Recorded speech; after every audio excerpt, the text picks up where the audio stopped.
緊張感の中の稽古場っていうのをこの稽古を見てそういうことを、はい、我々は練習じゃないんだ、はい、練習中じゃない、稽古場、その稽古、なぜ稽古か。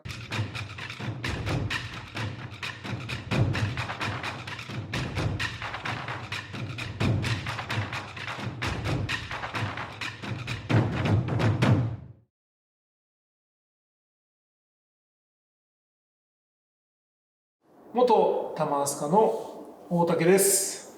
よろしくお願いします。はい、元大龍の熊ヶ谷です。よろしくお願いします。お願いします。今回大竹部屋のお二人の、お話ということですけども、実際こうね、部屋持ちという形になって、いかがですか、今お気持ちとしては。そうですね。そこはワクワクが、6割、緊張が4割と、そういう形で、本当にまだ、部屋を、継承させていただいて、1ヶ月も経ってないので、本当にここから、もちろん先代の親方、おかみさんにも、いろいろと、ご指導いただきながら、やっていけたらなと思います。継承するという形になったんですけども、今の気持ちとしてはいかがですか。初めにね、本当にこの大竹部屋を継承していただいて、本当に感謝の気持ちでいっぱいです。で、1ヶ月も経ってないっていう話でね、私隣でずっとこう見ておるんですけども、本当に明るいね、私があんまり若い人関わり持ってなかったのか、親方がよくね、若い人関わり持って、もう笑い声とか聞こえるとね、ちょっとジェラシー感じた部分があるんですよ。いやいや、本当に若い人も楽しくね、稽古はもちろん厳しくね、稽古も毎日こう見させていただいてますけども、いやいや、素晴らしいです。本当に安心して任せられるという感じで今います。というお言葉いただきましたけども、はい、どうですか。恐縮ですし、自分自身大竹部屋にまず転属、させてもらって、やはり部屋の師匠になるにあたって一人一人力士がどんな力士かっていうところをまず、知るっていうところからまず第一歩だと思って、はい、それでいろいろ若い力士たちと話をさせてもらって、ただ、まだまだ本当にこれからなので、熊ヶ谷親方にはなんか熊ヶ谷親方っていうのもなんかちょっと恥ずかしいんですけど、自分が先場所まで熊ヶ谷だったので、はい、先代の師匠には、そこはもちろん、支えになってもらいたいですし、力士たちもやはり先代の師匠のことをやっぱり頼りに、してると思うので、そこは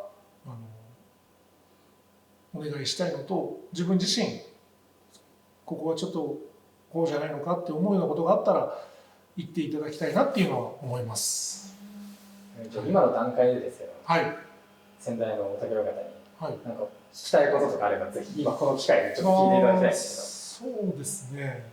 ちょっと難しいですね。急だと難しいですね。そうですね。休みは基本日曜日、場所前、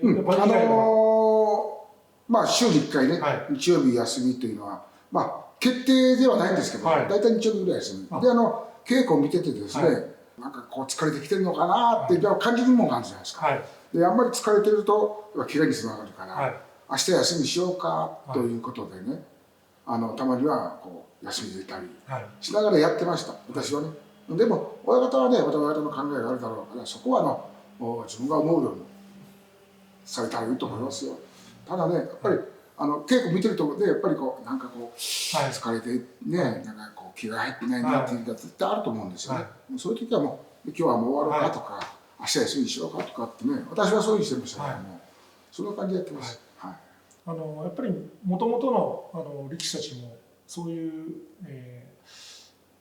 流れじゃないですけども、いつものそういうルーティンじゃないですけども、やっぱそういうのって大事だと思うので、自分が師匠になったからって言ってやっぱりガラッと変わってしまうと、力士たちもやっぱり力士たちが土俵の上で輝けることが一番なので、そこは、今までの親方のやり方っていうのを勉強させてもらいながら基準に、こうやらせてもらおうと思ってるので、場所前から大竹部屋の部屋付きやらせていただいたので、一場所はこう稽古も見させてもらったので大体こう分かってるんですけど、ただやっぱりまだまだ見えてない部分とかもたくさんあると思うので、またそこはいろいろと親方に、親方やいや、もう私が協力できることだったら何でも協力します。私が今まで見る限りでは、はい、もう親方大丈夫だなっていう気持ちもあるんですよ。なんでなんだろう、こうもう少ししたらよかったいいのになとかいうところが全く見えない。だから本当に安心してます。はい、ただ私のね、はい、いいところがなくなってしまうから、たまにはこうさせていただいてね、そこは邪魔はしないんで、来れる時はもう毎日いらしていただいて、ね、来てだってやることないからね。僕ら稽古見るのが要は仕事ですからね。たまには来させてご予定がない時はあまりはあだこだ言わないで、ぜひよろしくお願いします。言っていただいてよろしくお願いします。自分が入門した時に、親方は教習所の担当の親方で自分の先生だったんです。教習の時にね。そうです。そうで、親方が教習の先生してる時に今牛の納屋とかも王鵬は違うんですかね。王鵬は違うんです。はい。あと虎鉄と須崎。はい。そしたら大神会もそうじゃないですか。大神会もそうです。そうですね。でほとんどね弟子は教習所。ただその時に大神会以外はコロナ禍だったので。実技がなかったんだ。そうなんです。学科だけだったんですよね。はい。大神会だけは一緒に回し巻いてやってたんですけども。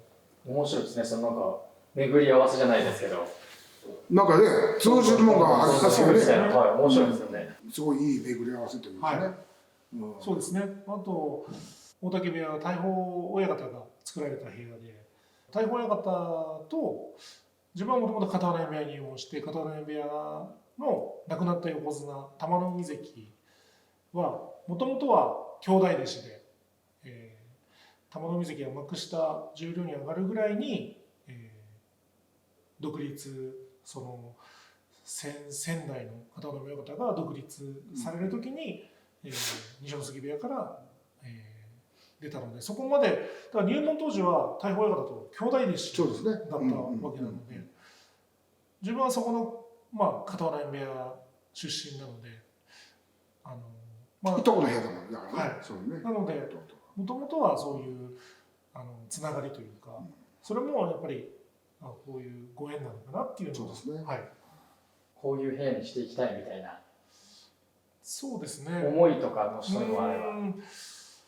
個人的にはそこはやっぱり力士一人一人がこう土俵の上でこう輝けることがやっぱり力士の一番応援してくれてる人たちも期待していることだと思うので、そういうところですよね。力士一人一人にこう寄り添って、少しでもこう力を、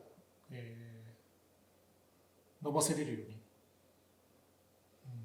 してあげたいっていうことを思いますね。そうですね。やはりこう力士である以上ね、みんなが強くなって番付を上げていくっていうのはすごい大事なことでね。それを前提に熱に置いて、なおかつやっぱり生活面でもね、厳しくされてね、うちの大砲方は辞めた後が長いんだと、辞めた後に力士でやってよかったな、この部屋でよかったなって思えるような部屋にしなきゃダメだってね、常に言ってました。なので私ももちろん稽古は厳しくやってるつもりではいるんですけども、その私生活の面でまあうるさく、だから若い人してみればうっとうしいなこのおっさんはと思ってるかもわからない。でもそういうところはもうすごい大事だと思うんですよね。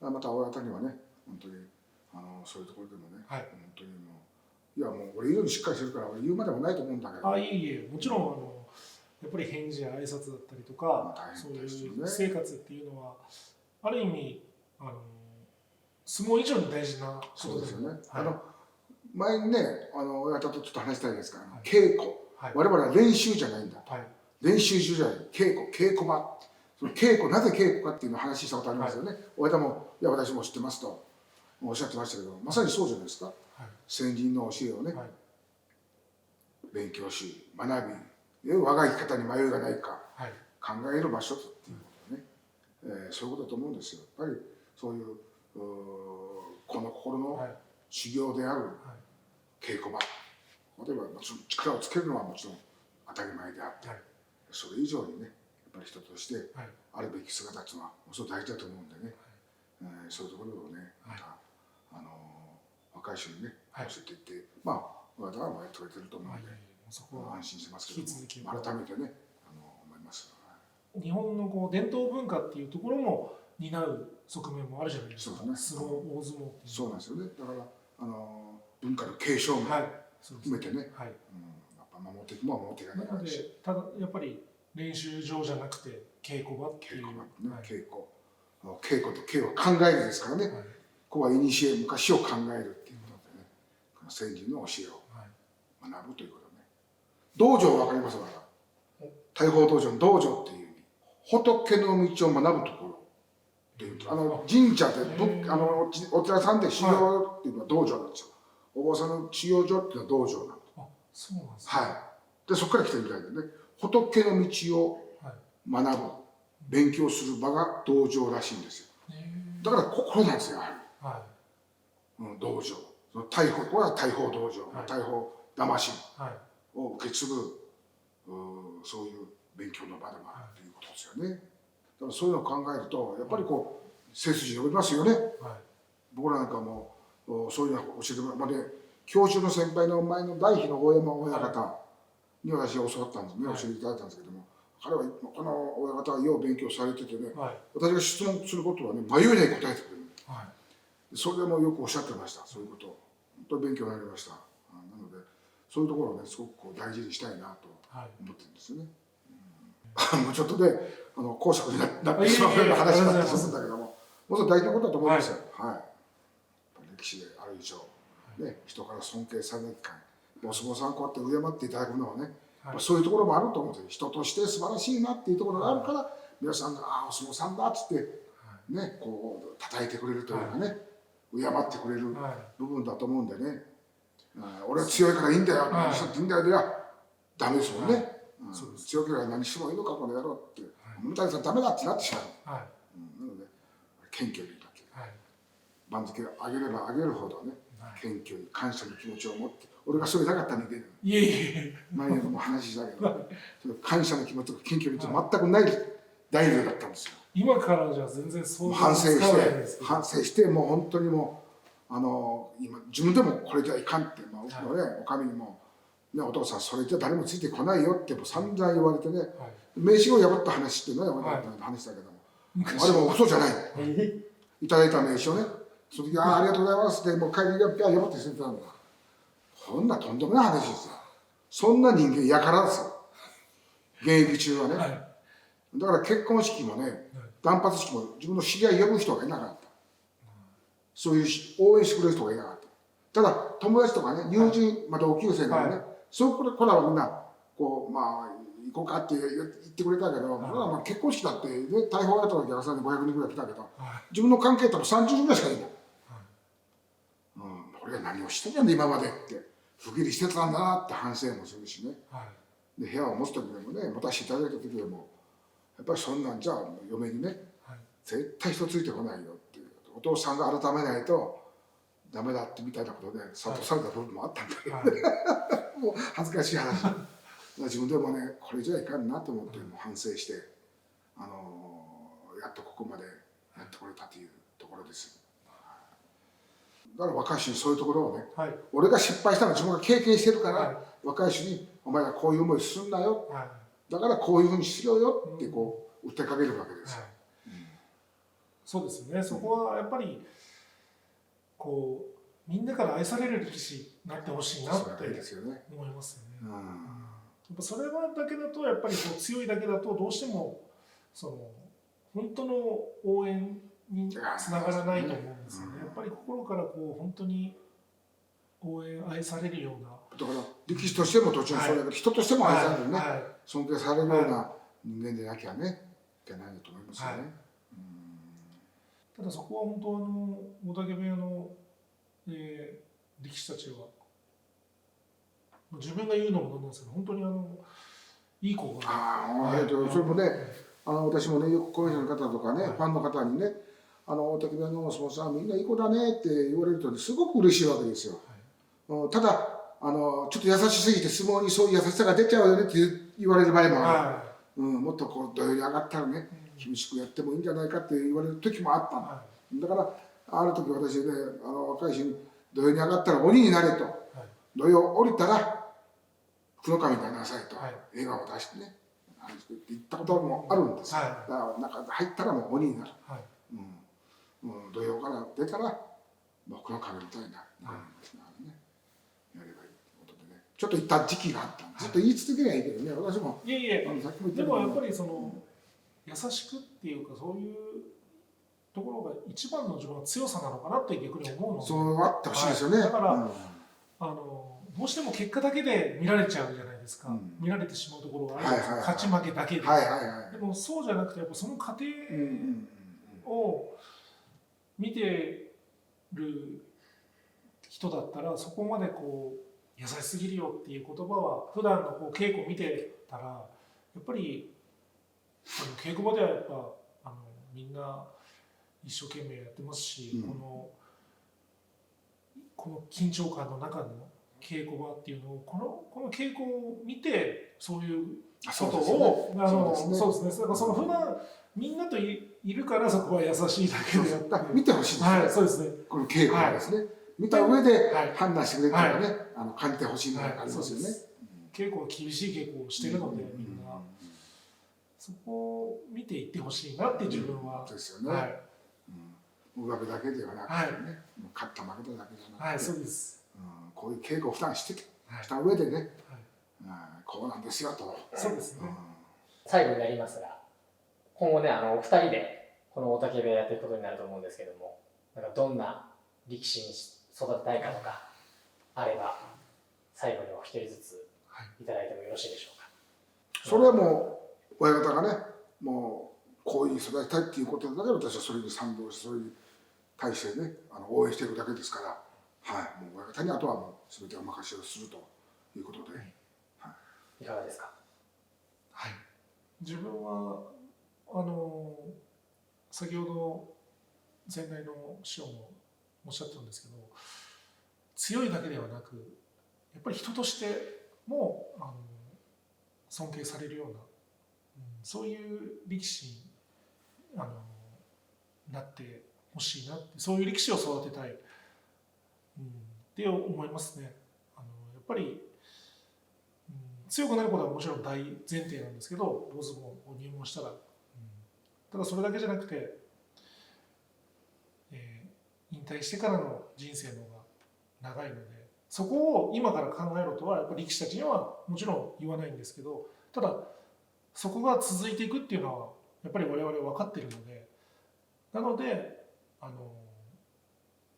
稽古して強くなることも大事ですし、それ以上にやっぱ人としての人間力といいますか、そういうところもしっかり指導して、みんなからこう愛されるような、そういう力士に育てたいなと思います。あと逆にちょっと自分から先代に、一回ここで定年を迎えて、また三余でこれから来られるんですけども、定年こう部屋を大嶽部屋を定年までこうされて、秘訣とかっていうのはどうですか？秘訣、正直もう本当に何も考えずにね、こう突っ張ってきて今まで来たっていうのが正直な感想な。何をどうしよう、こうした方がいいんだ、ああした方がいいんだっていうのはあまり考えなかったですね。なぜかというと、さっきも言っちゃうと、私ね、どっちかっていうといい加減な人間でね、なんかもうその時その時でなんかもううわーってこう行くようなタイプだったんでね、それが失敗にね、後で反省する部分も出てくるんですよ。はい、考えずにやってしまうところでね。でも突っ張ってきたっていうのは、突っ走ってきたっていうのは、間違いなく本当のことであって、はい、もう一日一日が一生懸命で、はい、でこの15年っていう部屋継承してですね、継承していただいて、15年という月が流れたっていうのは率直な気持ちなんですよね。はい、なので、よくで昨日もちょっとある方とお会いした時にね、どうだ、楽だろうって言われるんだけど、はい、まだ全然そんな感情がない。はい、全然楽っていう感情がなくて、今までと何ら変わらないような感じがいるんですよね。はい、うん、だから本当に明日はみんなまた頑張れるかなとかね、今日無事に終わったよねって、はい、そういうことでずっと来たような感じです。はい、なので一日一日をしっかりやる。そうですね。今日一日しっかりやるということですよね。はい、その積み重ねだと思うんですね。決して私がやったことを真似してくれよっていうことは絶対ないんで、親方としてやってくれればいいし、私はそれに対して、陰ながら応援させていただくという立場で、今後とも、関わっていきたいと思うので、よろしくお願いします。いえ、こちらこそ、引き続き、またご指導お願いします。ありがとうございます。教師時代の高橋君が、今は私の師匠になりますけどね。いやいや、もう、ね、それ多いですけど。よろしくお願いします。いえ、こちらこそ、よろしくお願いします。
そうですね、判決板をちょっと痛めちゃったんです。左。はい。最近まで入院してて、はい、退院したんですけど、最近。今言うことなんかないですよね。怪我してます以上です。そうです。それはそうですよね。はい。いつ頃治りみたいなとかわかるんですか？手術が、10月の頭にしたんですけど、だいたい10日から2週間の間に、痛みはなくなって、そこからリハビリって感じ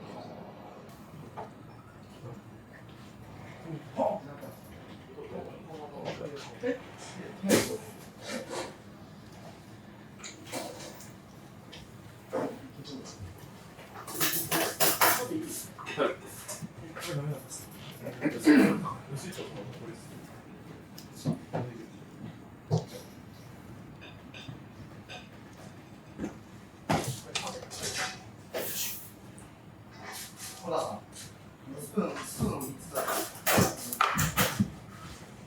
みんな一人ずつの自己紹介動画、自己紹介も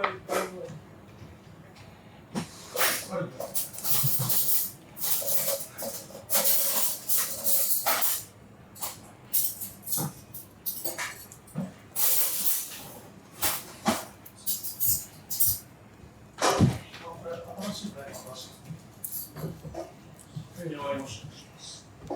決めました。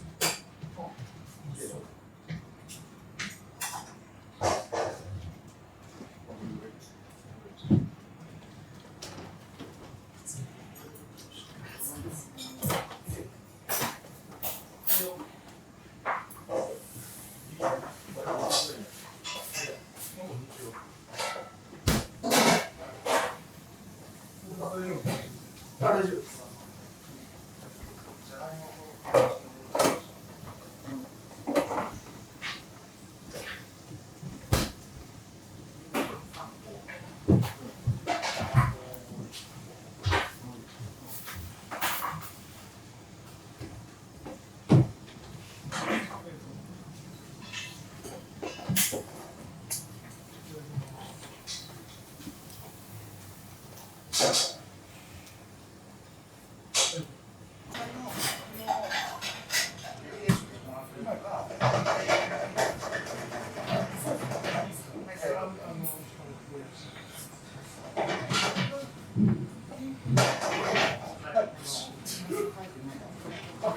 わかりました。これだけですね。はい、お願いします。あとはそうですね。はい。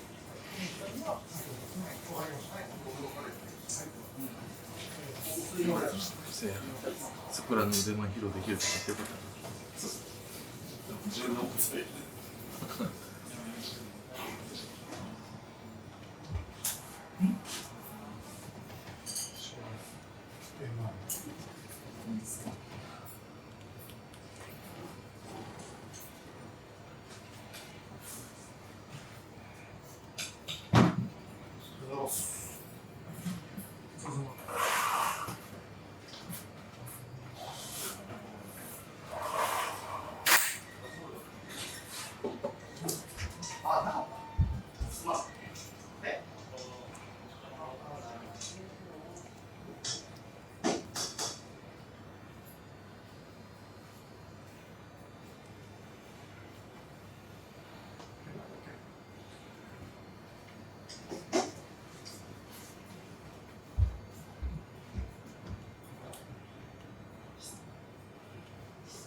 そうそう。どうした？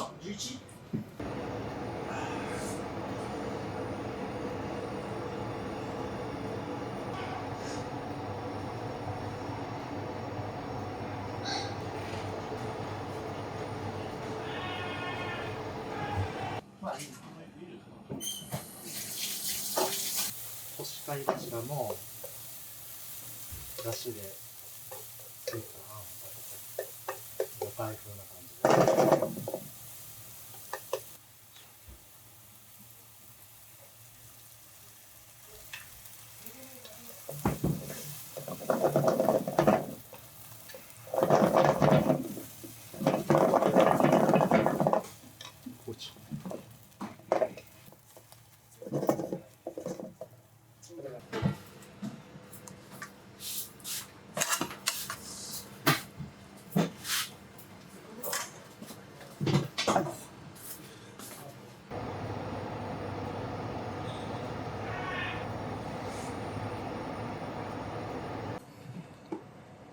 焦ってくる、焦れば焦ると思う。実家ないからさ、4連敗で終わったね。本当悔しかった。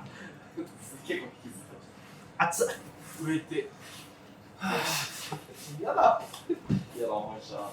これ一番のポイント、この鶏の油を最後に。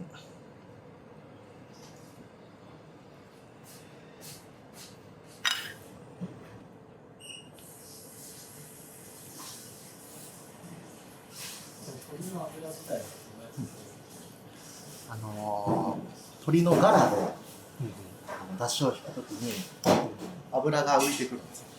その油を先に取っておく、別で。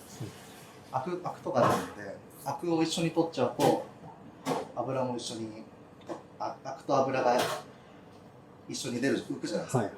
で、アクも油も一緒に取っちゃうと美味しい油がなくなっちゃうので、油だけ先に別に取って、最後にこう回しかける。これやっぱ違います。めちゃくちゃうまいです。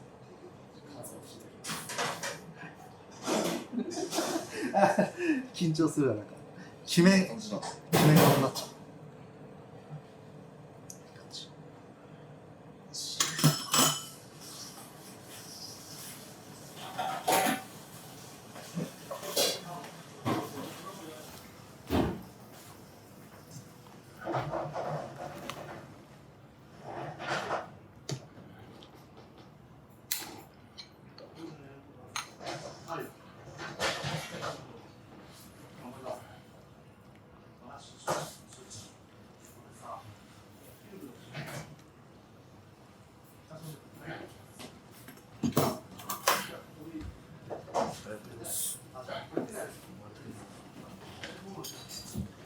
いきます。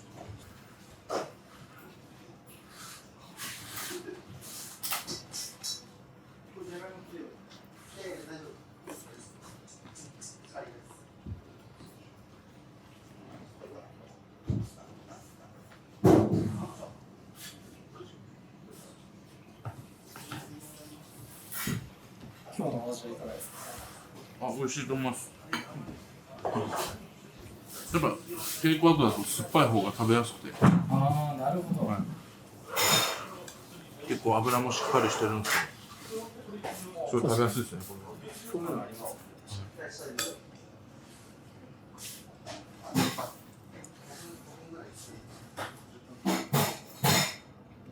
僕は酸っぱいの好きっていうのもあるんですけど、梅とか。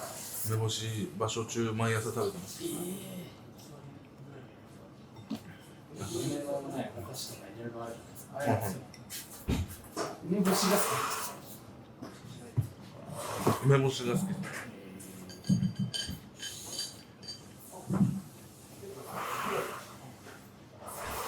なんか体に良さそうだし。確かに。間違いなく悪くない。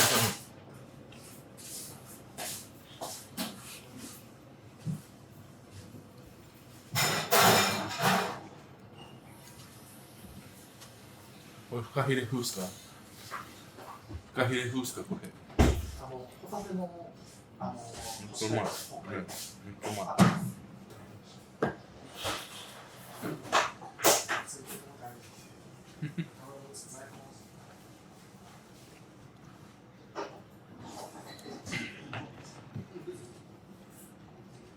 順番に入った。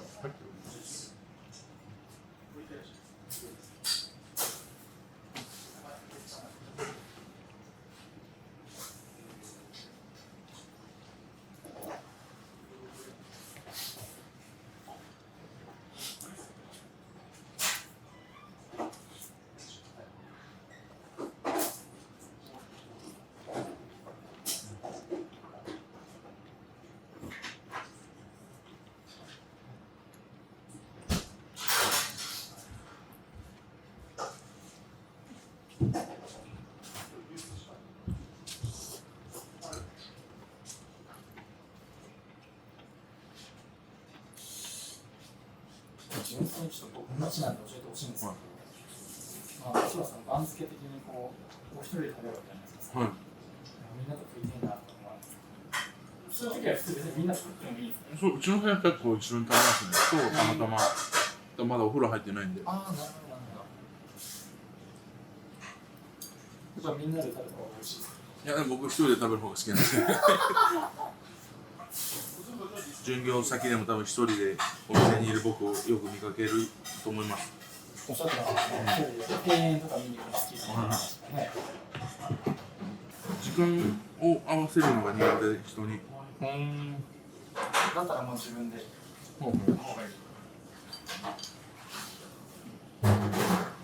飯も食べたい時間に食べたいですし。あと結構歩くんで。結構みんなタクシーをすぐ乗るんで。なんか歩く方が楽なのにって思ったり。珍しいですよね。ガッツリ歩くの好きですね。いやでもそんなに長時間はあんまりっす。1時間浴衣着てたら歩きたくないですけど、その普段夜とかちょっと涼しいから散歩行こうとか、そういう時は1時間も行かないかなぐらい。あ、でも1時間ぐらい歩いたら十分じゃないですか。そうですね。気持ちいいぐらいですね。やっぱだんだん涼しくなってきたんで、やっぱより散歩も気持ちよくなってくる。別にずっと涼しかったら別に行きたくならないですよ。暑い日続いてる中で、あ、今日涼しいなとかでちょっと外行こうとか。そのちょっと特別感みたいなのがありますよね。いつもどんな話するの？ご飯いじるだけだな、ご飯中はご飯いじる。いじる。美味しい時は美味しいって味濃い時はしっかり味濃いよってああ、言います。まあね、フィードバック大事ですよね。本心本心。本心でいろいろ言って本当に美味しい時に喜んでもらえる。なるほど。美味しいよって。今日喜んでましたね。本当ですか？はい。めちゃめちゃ喋ってましたけど、自分作ってながらで。でもレシピはって言ってたんで、深夜さんのやつだって言ってだって本当にね、多分本当に手自分でかけて食べてほしい時とかいらないって言っても持ってきますもん。もういらないって言ってるのに、落ち着いてくる。僕が結構嫌いな食べ物ないんですけど、はい。食べたくないものが多くて、うんうんうん。で食べたくないからいらないって言っても鍋に無理やり入れてきて王鵬です、好きな食べ物は唐揚げとピーマンの肉詰めと果物です。よろしくお願いします。普段していることは何ですか？普段は、ゲームしたり散歩したりですね。散歩、はい。ゲーム。はい。ちょっと今度また詳しく教えてください。はい。お願いします。ありがとうございます。いただきます。いただきます。ちょっと行儀よく小皿で。いらないですよ。いつも通りでいいんですよ。いつも通りでお願いします。いつも通りで。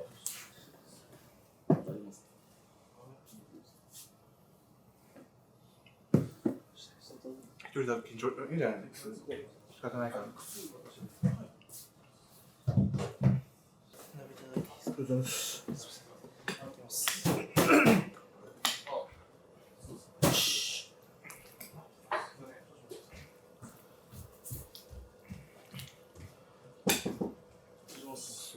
お名前と好きな食べ物を教えてください。小鉄涼河です。で好きな食べ物はマヨネーズといなり寿司です。よろしくお願いします。絶妙な。マヨネーズはまだわかりますけど、いなり寿司。例えばマヨネーズ。一番いい食べ方教えてあげたらいいですか？あるんですか、なんか一番いい食べ方は。そうですね。いなり寿司の上にマヨネーズをグワーって。そのまんま。好きな食べ物、そのまんま。はい。かけ算ね。かけて口に入れて、自分好きな飲み物がファンタグレープなんですけど、はい。はい、ファンタグレープで一気に流し込むとめちゃくちゃ美味しいです。ちょっと、マジで今度それやって、食ってください。わかりました。ないよでもね、これ入ってからね。これ入ってるからやってないです。体に気をつけてな。はい。さすがにそれはちょっと見たいですね。入門する前によくしてました。お名前と好きな食べ物、あと好きな食べ方。無老法です。好きな食べ物は牛タンとオムライスです。ああ、いいですね。牛タンは、その牛タン焼きなのか、そのタン塩系なのか、焼肉系なのか。焼肉ですね。いや、なんでもいいですね。串でも。はい。刺しとかもあるじゃないですか、牛タンの刺刺し。しも好きです。なんでも好きです。もうとにかく牛タンがはい、好きなんで、ぜひ差し入れ待ってます。いいですね。待ちましょう。緊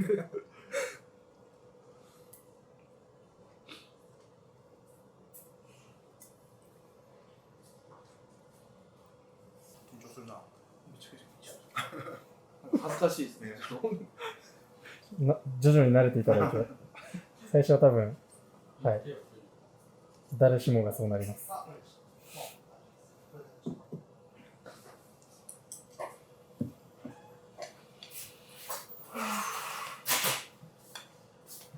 やっぱ膝怪我してると大変ですね、食べるのやっぱり。ちょっと大変です。はい。でももうちょっとで治りそうなんですけど。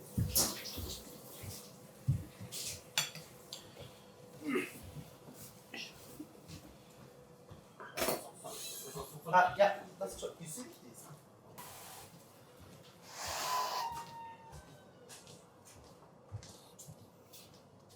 しい。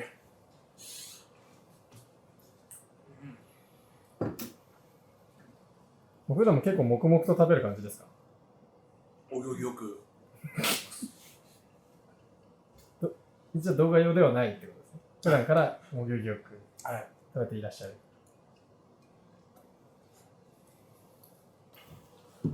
どううまい。いいインタビュー。はい。いいインタビューどううまいどううまい。まあ、やっぱあれですね。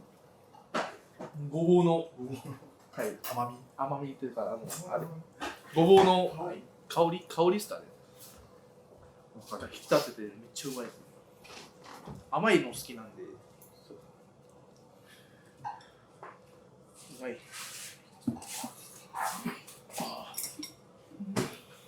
お名前と好きな食べ物と、その好きな食べ物の好きな食べ方と。増えた。ポテトのせいね。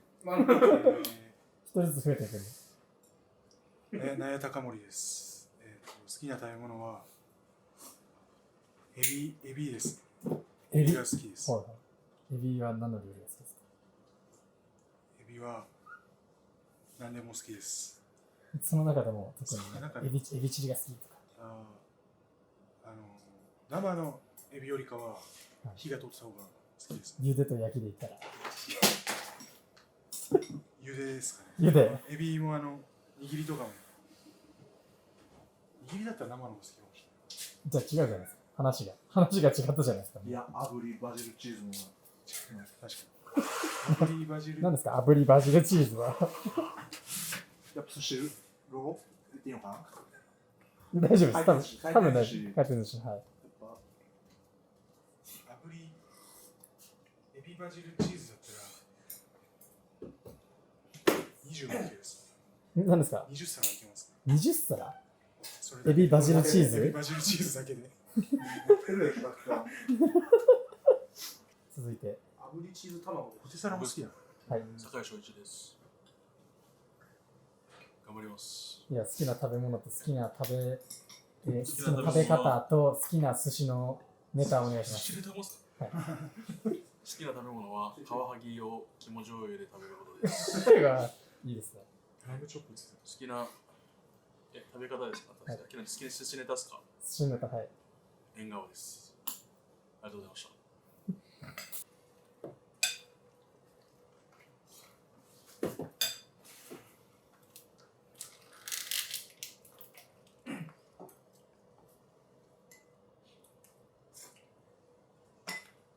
今日のちゃんこの中だったら、皆さんどれがお気に入りですか？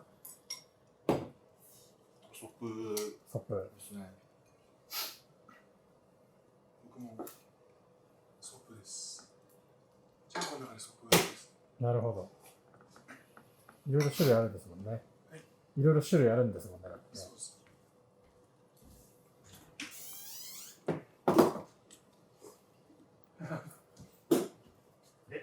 一番好きなちゃんこ何？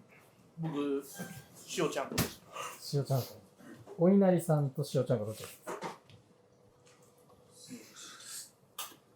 でも自分結構塩ちゃんこも好きなんですけど。塩ちゃんこにマヨネーズかけるのと、お稲荷さんにマヨネーズかけるのだったら。いや、それはお稲荷さんにもあります。大深海です。好きな食べ物はすき家の牛丼です。好きな牛丼はどういうふうに食べるのが好きですか？チーズかけて、タバスコかけて食うのが好きです。好きな寿司ネタは？マグロです。マグロ。はい。マグロはどうやって食べるのが好きですか？部位で言うとどこが好きですか？中トロです。中トロ。はい。じゃあマヨネーズかけるなら何にかけて食べたいですか？マヨネーズですか？はい。マヨネーズ。マヨネーズに合う食べ物なんですか？唐揚げですかね。唐揚げ。はい。です。どうですか？唐揚げ。いや、唐揚げ最高です。唐揚げ。唐揚げと、あとなんだろうな。マヨネーズ言ったら、あとなんですか。マヨネーズね。まあ、牛丼にも合いますよ、マヨネーズ。何でもありじゃないですか。何でもありじゃないですか。確かに確かに確かに。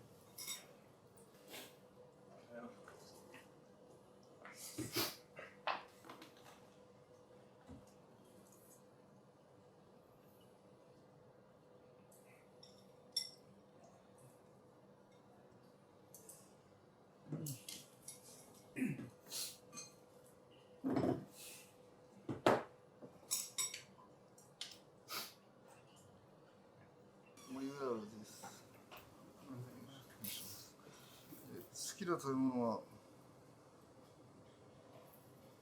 肉系、肉も魚も野菜もみんな好きです。全部じゃないですか。特に好きなのが、鶏肉の、照り焼き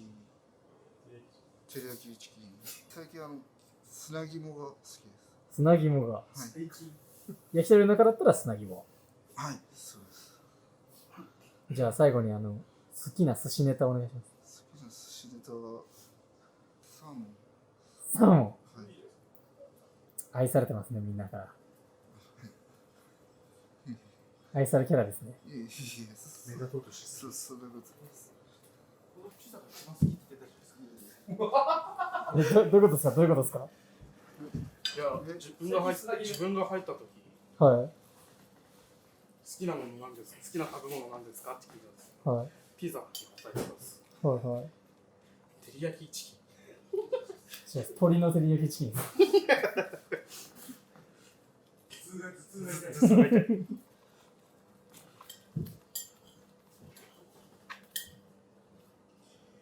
昔はピザが好きだったんですか？昔は、今も好きですけど、ちょっと、はい、鶏肉が最近。ブームで来てるってことですね、鶏肉が。はい。また好きなブーム変わったら教えてくださいね。はい。定期的に聞きますね。はい。今のブームなんですかって。はい。大竹部屋の須崎です。好きな食べ物は焼肉とうどんなんですけど、僕うどんはよく丸亀製麺に行くんですけど、天かすとかネギとか入れれるじゃないですか。天かすを多めに入れて、ぶっかけうどん食べるのが好きです。いいですね。で、好きな寿司のネタは、エビが好きで、よくエビを頼みます。それも茹でてあるエビ。蒸しエビみたいな。生エビよりはそっちの方が僕は好きです。で、焼き鳥だとハツが好きです。ハツが。はい。タレと塩で言ったら僕はタレ派ですね。タレ派。たまに塩も食べます。何ていうやつなんですか？これはロッテのブラックサマーウィークみたいな時があって、それを見に行った時にもらった T シャツです。ロッテファン。まあそうですね。はい。野球がお好きなんですか？野球は普通です。スポーツ見るのが好きで。野球、でもクロスピってゲームしたりしてるので、ある程度好きではあります。皆さんこの時間は普段どんなことされるんですか？飯食った後は仕事があったら仕事して、ない時は基本は昼寝してますけど。仕事っていうと例えばどういうことがあるんですか？エアバンってお客さんとか荷物対応したりとか、電話の対応したりとか、ジム行ったりする人は行くんですけど、大体4時から掃除なんで、それ終わって、ちゃんこ番があるときは、そのまま6時まで、6時にご飯出来上がるようにちゃんこ番するんですけど、それないときは、僕は掃除してからジム行ったりします。なるほど。ちゃんこどうですか？めちゃくちゃうまかったです。ありがとうございます。趣味行った？趣味行った？なんか趣味あるんですか？趣味？言ってなかった。趣味なんですか？趣味は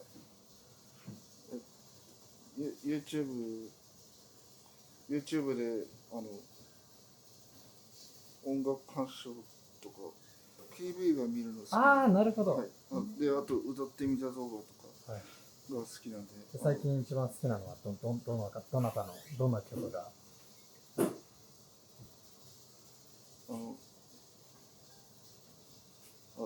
見てる？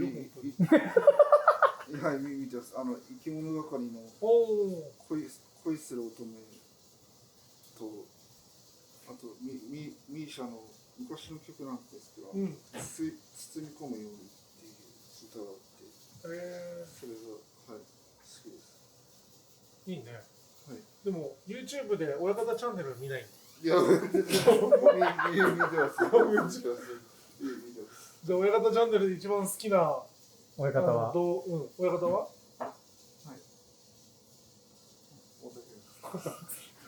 どうですか今の。ありがとうございます。思ってなさそうでしたけど。気使ってもらって。後でこっそり裏で本当はって聞いてきます。俺のいないとこで聞いて、はい、俺のいないとこで聞いてください。はい、もっともっと深掘りしてね、なんで離れてくるの？だんだんちょっとずつ離れてくる。ちょっと嫌い。いや違う。ちょっと嫌いって言った。ちょっと離れてる。緊張したら後ろで下がる。緊張してカメラから離れてるので、親方から離れるんです。俺からもだんだんフェードアウトしてくるもんね。いつもね。ニコニコしながら。じゃあもっともっとね、大竹部屋チャンネルとして、森川のことを知ってもらってね。ね、こんな部屋ですよっていうので。元玉飛鳥の大竹です。好きな食べ物はお肉とエビです。はい。エビはエビフライかエビの天ぷら。お肉はステーキ、焼肉ですね。すき焼きも好きです。あとは好きなお寿司のネタは生魚が苦手なので、エビ、卵、アナゴです。好きな焼き鳥はせせりです。塩とタレでいいと。塩派ですかね。塩派。はい。ありがとうございます。ありがとうございます。そんなのいります？自己紹介の鳥をね、はい、新屋敷こと新屋敷勇気、はいはい、新屋敷ってしこ名っぽいでしょ。はい。でも、はい、本名なんです。そうなんですか。はい。ね。はい。名字です。名字なんです。日本にどのぐらいいるんですか。日本に3人しかいないんです。本当ですか。僕の家族5人家族。いやもう嘘つきじゃないですか。すみません。間違えました。冗談です。でもそれぐらい聞いたことないと思うんですよ。確かに。自分も初めしこ名だと思ってたので、聞いたときに本名で新屋敷さんっているんだと思って。そうです。珍しいと思います。自己紹介。はい。して。はい。まず出身地と名前からお願いします。埼玉県出身の新屋敷です。好きな食べ物は？好きな食べ物はお寿司です。好きな食材は？好きな食材はトマトです。好きな芸人さんは？好きな芸人さんはオードリー。どっちですか？オードリー若林ですね。おお。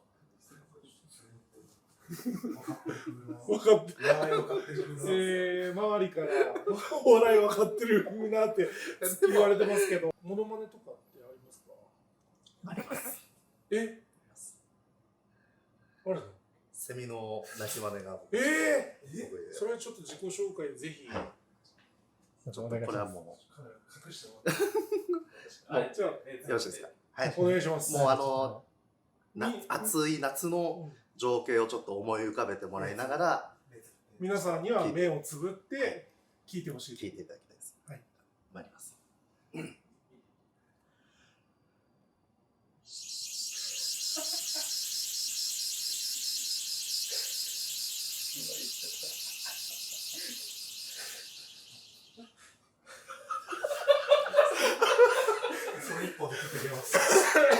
すごい。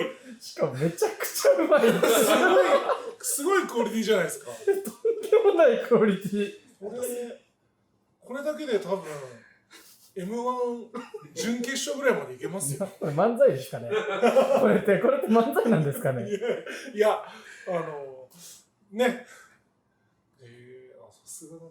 ちょっといろいろそういったことをやらせてもらってます。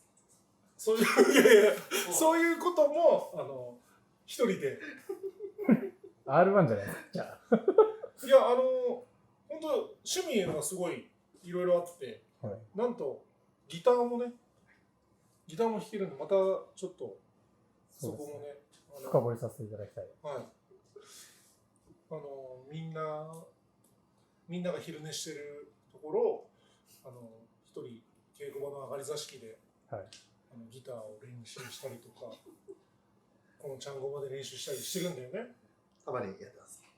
でもそういう趣味があるのってすごいいいことですよね。はい、ちなみにその趣味について、はい、部屋のみんなからは何て言われるの？まあその時間にトレーニングしろっていう思考を含めって話をして。いやいや、まあオンとオフだからね。稽古もすぐ頑張ってるし、それで自分のリフレッシュするのもね大事だから。好きな焼き鳥、皮で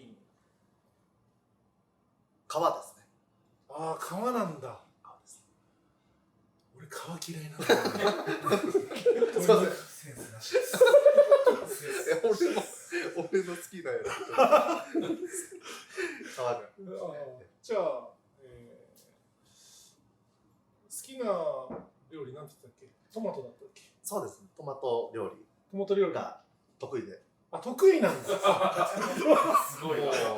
あ、得意なんだね。自分が作る結構トマトソース美味しいって評判。ああ、美味しいって評判。じゃあ一人ちょっとじゃあ武道今美味しいって評判だっていうトマト料理、はい、どうですか？僕トマト嫌いで食べない。ダメだ。じゃあ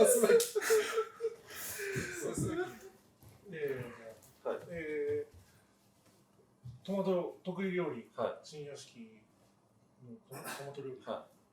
これめちゃくちゃうまいです。おお。僕はそのソースで作ったパスタがすごい好きで、本当にその時はガッツポーズしちゃうぐらい嬉しいです。本当に好きなのね。トマト料理どうですか？美味しいです。だいぶ間があったからちなみにまあ須崎はね、こう料理名も言ってたんだけど、こういう料理が美味しかったっていうのを言ってるのに、どう？あれなんですか？鶏肉のトマト手羽元。あれ何ですか？トマト煮込み？トマト煮込み。のタレをパスタにパスタの上にかけるの。あ、そうなんです。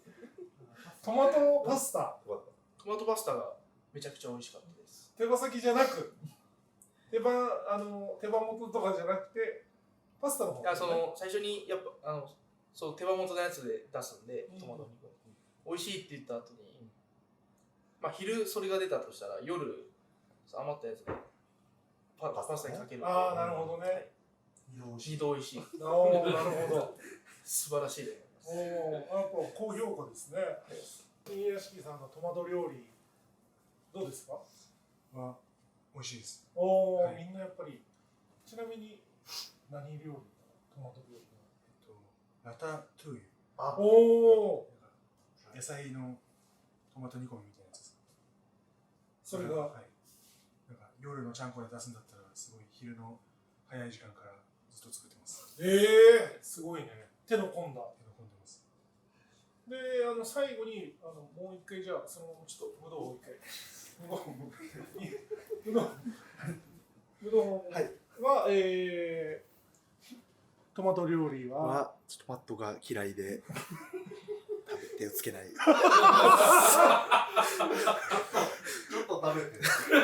食べます。はい、これを機に。これを機にね。まだ全然食べないの？でも美味しいは美味しい。トマト煮込みとかは手羽元は美味しいですね。やっぱ味。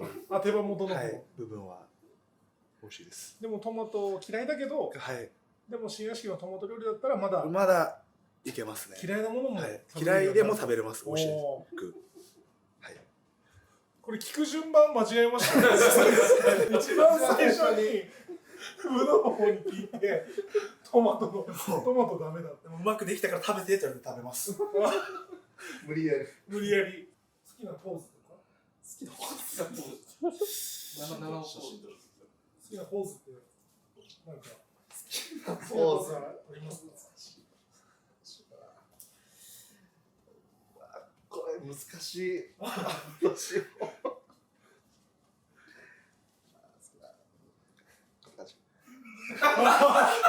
それ好きはそればっかりや。いや、でも意味わかんない。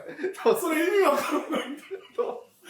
そういう何が？いや、でも写真の時もやってたよね。やってました。もう何も考えてない。考えずに出たのがそれなんです。自然。あ、そうなんです。これなんか今後も大竹部屋このチャンネル見てたらこの意味がだんだん分かってくるみたいな。あ、だんだんと解明されていく。だんだんこれの理由が解明されていくっていう。でもこれを見たファンの人とかが、新屋敷さんって言ってこうやってやってくれるかもしれない、ね。確かに。千秋楽。確かに。千秋楽とか、こうやって一緒に撮ってくださいみたいな言われる可能性あるよね。